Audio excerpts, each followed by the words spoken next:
Oh, see, it never tells me when I'm live for real.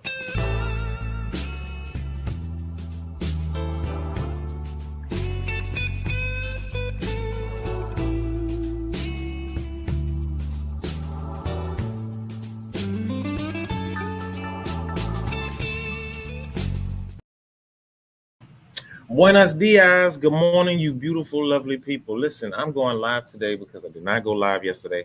And I know a lot of people were disappointed. Actually, folks got at me and was like, what happened? I'm sorry. There's a lot going on. I'm one guy.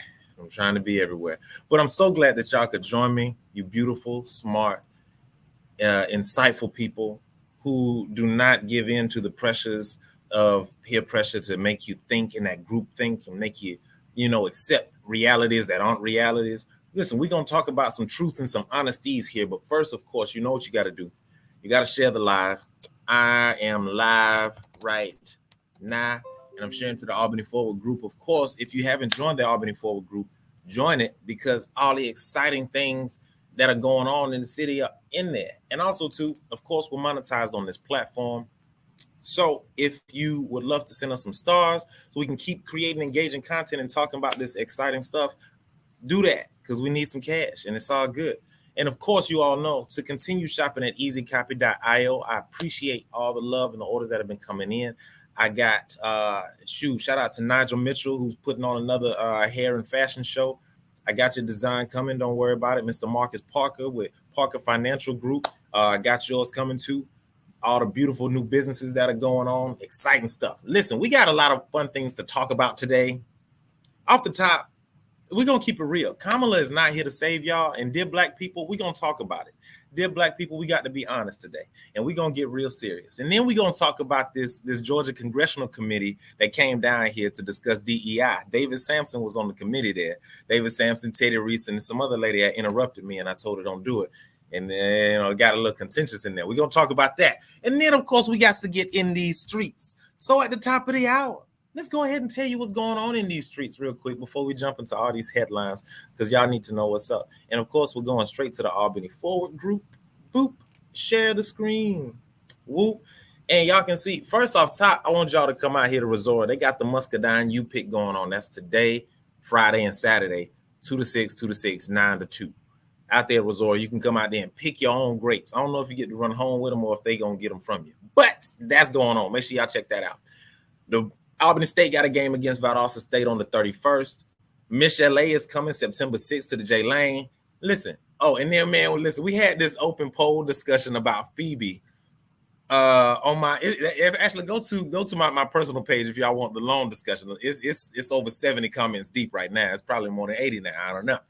But people are giving their feedback about Phoebe and their experiences with him. And this all came about because of a discussion from a forum that happened yesterday. And we're going to talk about all of that too, man. So let's talk about at the top of the hour how Kamala ain't for us, y'all. Let me get some references up real quick while we get into this discussion.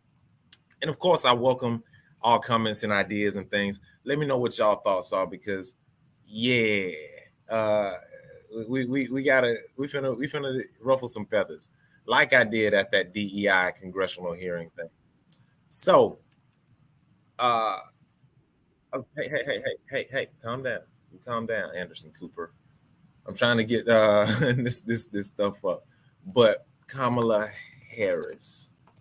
So real quick, but without even going into her record as an attorney general in California, we can be honest about Kamala Harris's current record as vice president. And I'm going to share this screen right here.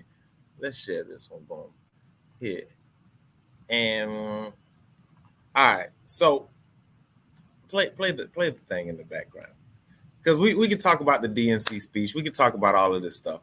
But off top, y'all, the point that I made actually to that congressional hearing, that congressional committee about DEI was Obama was my wake-up call. And there I was, 18 years old, voting for the first time, excited and wide-eyed and feeling like, oh, we got representation.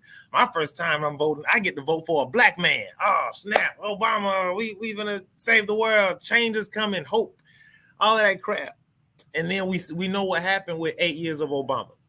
There were good things that happened. Of course, there were positive aspects to the presidency, but by and large, did the position of Black people change in this country by any substantial margin?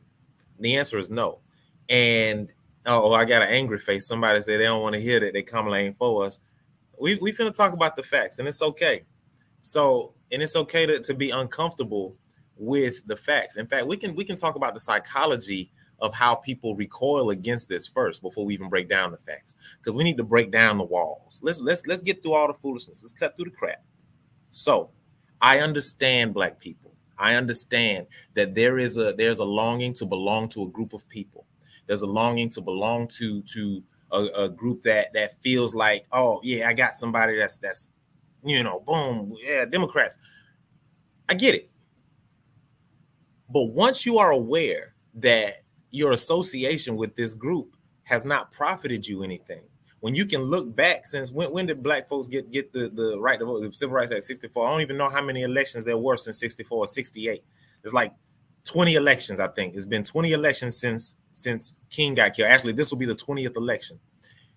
And since then, we haven't got one whiff of no reparations. Shout out to that city in Illinois that actually has gotten reparations. They gave reparations to their people. But Kamala Harris's campaign, apparently her website still doesn't even have, let's find out what the website says. The website still doesn't even have any .com. I don't even know. Doesn't even have any policy points. But what Dr. Cornel West keeps saying is that Kamala Harris, okay, is this it? Is this it? Is this her website? Okay, yeah, this is the website. All right. Meet Kamala, meet Tim Walz, take action. Yeah, there's no policy points. There's no real conversation about what needs to be done here. So let's be honest about what we've experienced. Kamala Harris has not talked about mass incarceration because, of course, she contributed to it. She can't talk about ending poverty. She can't talk about taking on Big Pharma in any real way. She can't talk about Black maternal health. She hasn't spoken about, the plight of poor and Black people around this country, because that's not her interest. And if we're being honest, we know that both Kamala, and this ain't just a slight against her, because we know both the Republicans and Democrats get millions of dollars from Big Pharma. They get millions of dollars from Big Tech. They get millions of dollars from all these big corporate interests. So they don't have room for us in our interests. That's just being real and being honest. So Kamala is not going to save you, dear Black people. Kamala is not here for you. Kamala is here for herself and I guess the Democratic Party, whatever that they can gain. So we need to be honest about this, y'all. And this was my urge in the DEI congressional committee, where David Sampson and Teddy Reese were there. And then there was this racially ambiguous short fellow who was a representative somewhere. Everybody got up there talking about, oh, we need DEI. DEI is important. And, we need diversity and inclusion in these spaces.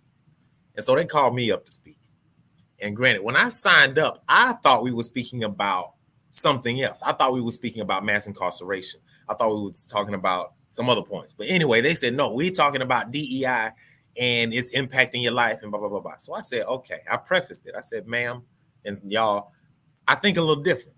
And I know what I'm about to say is going to raise some eyebrows. And I made the point that historically, if we're being honest, historically, we've seen the Democrat Party make all these promises year after year, election after election. We saw them kneeling in the rotunda with the kente cloth. We see all the symbolism. They gave us Obama, and then they killed all the Black folks that they could, but the police just killing folks left and right during Obama's presidency. And now they're giving us more symbolism with Kamala Harris. And again, like I made that point about those thousands of Black women that raised the millions of dollars for Kamala Harris in a matter of hours. Two things. One, with the number of Black women that were on the call, it amounted to about an average of $40 per donation. That's not nothing compared to Disney, to Pfizer, And so let's just being honest. Number two, why is it that these black women can't get together and fund something else? Let's just be real, black people. Why can't these black women who gonna raise this money for this black face, and this is a brown face, because we're being honest, she was not. And the Republicans made points that the black folks they want to hear. Oh, she just turned black. Yes, because she denied her blackness during when she was running in California. There was several instances of it and several documented videos, exchanges where she said, I'm Indian, I'm of Indian heritage. And she leaned on that so she could get elected in California. And now so she's leaning on blackness so she can get elected with black people. And black folks continue to fall for the okie doke. So dear black people, I need you all to be better. I need you all to be more vigilant and more discerning and not fall for the okie doke again and again and again, like we have been doing consistently since we got the right to vote in this country, the right to vote.